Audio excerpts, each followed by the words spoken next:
Leaked internal evidence indicates that Internal Cabinet Secretary Opiyo Wandayi was aware of the key decisions and developments during the Kenya's fuel shortage in late March 2026, including the approval of the fuel that did not meet standard quality requirements, even as the country faced the risk of running out of petrol within days.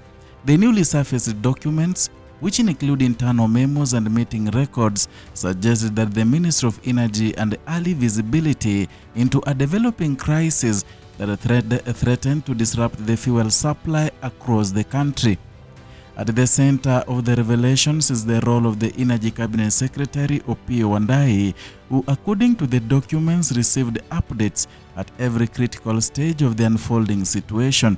These updates reportedly began as early as March 25th, when the key decision was made to approve the release of fuel that had not met Kenya's established quality standards. The documents indicate that the fuel in question, linked the shipment handled by Gulf Energy, contained a higher level of sulfur and manganese, alongside lower octane ratings than what is typically allowed in the Kenyan market. Such specifications are considered below standard and may raise concerns about performance and long-term effects on engines. Despite this, the records show that the exemption was granted, allowing the fuel to enter the market at a time when supply levels were rapidly declining. This decision came against a backdrop of growing concern within the Ministry of Energy, where a technical committee had already assessed the situation and projected a limited supply outlook. According to the committee's estimates, Kenya and parts of the region had only 11 days of super petrol reserves under peak demand conditions. This meant that without immediate and effective intervention, the country was on a course to exhaust its fuel supply by March 30th, 2026. The documents further suggest that the Cabinet Secretary was informed of these projections, raising questions about the decisions that followed. In addition to supply concerns, the records also point to financial implications tied to the fuel procurement process. They highlight a significant difference in pricing structures, noting that the imported fuel carried a minimum and premium of $255 per metric ton, compared to the government-to-government rate of $84 per metric ton. This difference is outlined in the document translates into additional cost of approximately 17 shillings and 49 cents per liter of petrol.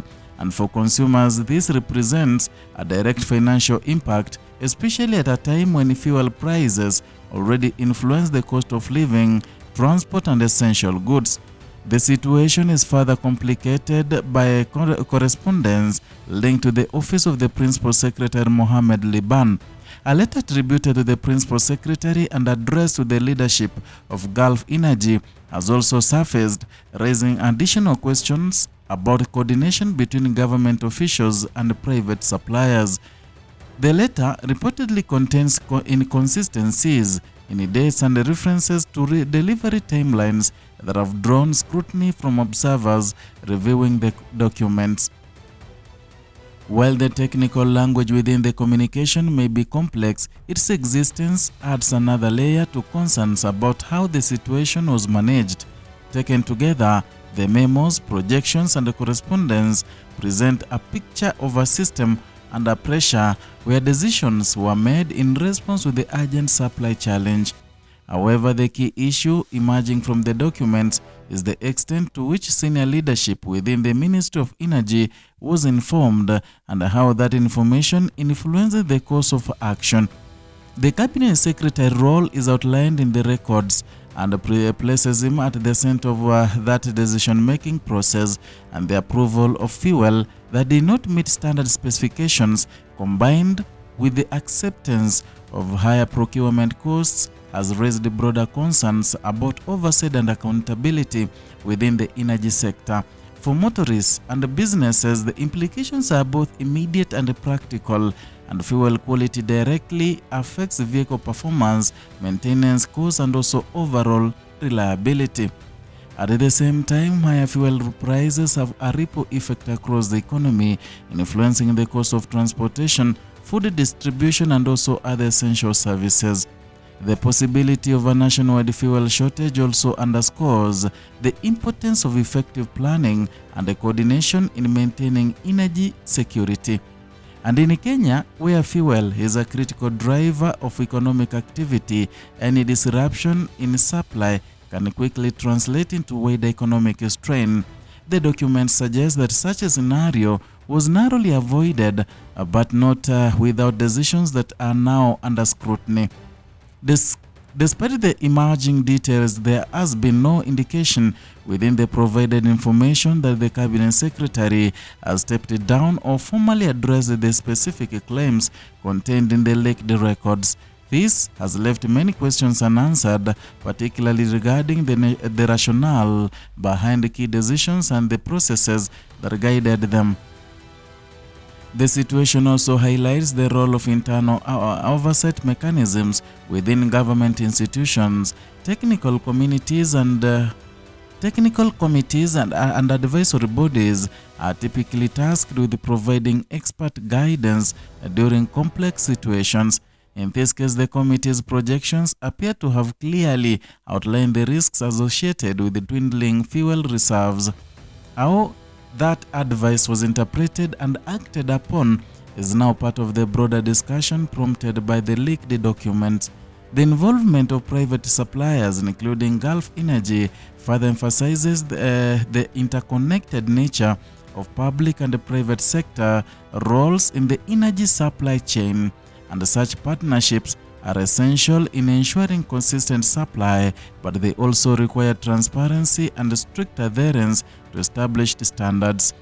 As more information continues to emerge, attention is likely to remain focused on the Ministry of Energy and the processes that led to the decisions outlined in the documents. For the public, the key concerns remain access to reliable fuel, fair pricing, and assurance that quality standards are upheld. The events of late March 2026 serve as a reminder of how quickly supply challenges can escalate and how critical timely, informed decision-making is managing national resources. They also underscore the importance of clear communication between government officials, technical experts, and also the public during periods of uncertainty.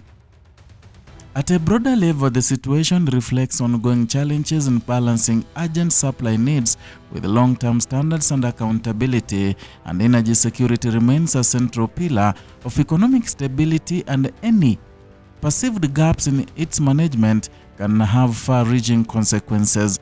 For now, the document have brought new attention to the decisions made during the critical period, placing the spotlight firmly on those tasked with safeguarding the country's fuel supply. As the nation reflects on how close it came to a fuel crisis, the focus now turns on one ensuring principle, and that is responsibility in leadership when it matters the most.